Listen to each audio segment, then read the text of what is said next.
Les raisons du limogeage du PDG d'Air Algérie, M. Bekou Chalch, et du ministre des Transports, M. Lazarani, évoquées par le communiqué du chef du gouvernement, ne seraient qu'un prétexte.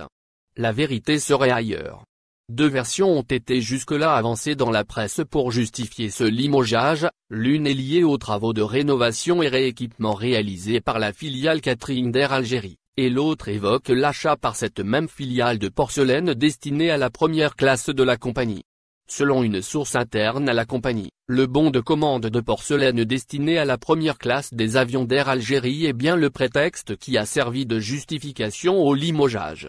Et il s'agirait d'un bon de 96 000 $, placé conformément aux règles établies en matière d'approvisionnement, pour l'acquisition d'articles en porcelaine, non fabriqués en Algérie. De plus, cet achat rentre dans le cadre de la mise à niveau des services offerts par la compagnie nationale pour faire à une concurrence féroce sur les lignes desservies par des compagnies telles qu'Air France, Emirates et Qatar Airways.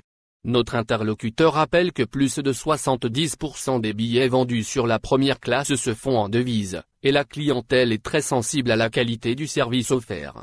Conflit d'intérêts et opérations de rapatriement.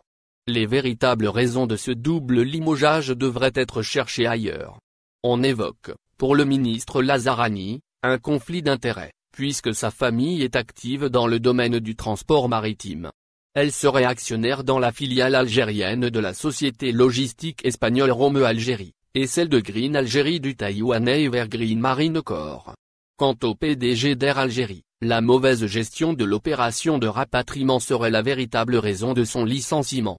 Même si le chargé de communication de la compagnie n'a cessé de rejeter la responsabilité de cette gestion catastrophique sur les autorités chargées d'arrêter et de valider les listes des rapatriés. Il faut rappeler que les listes définitives sont établies par des services du ministère de l'Intérieur et envoyées, souvent la veille du vol, au consulat algérien à l'étranger, par le canal du ministère des Affaires étrangères.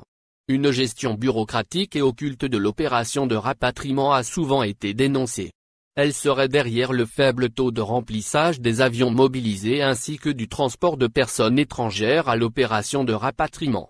Le limogeage du patron d'Air Algérie envoie un signal très négatif aux gestionnaires du secteur public, aussi bien économique que financier, déjà tétanisés par l'opération main propre menée depuis bientôt 2 années.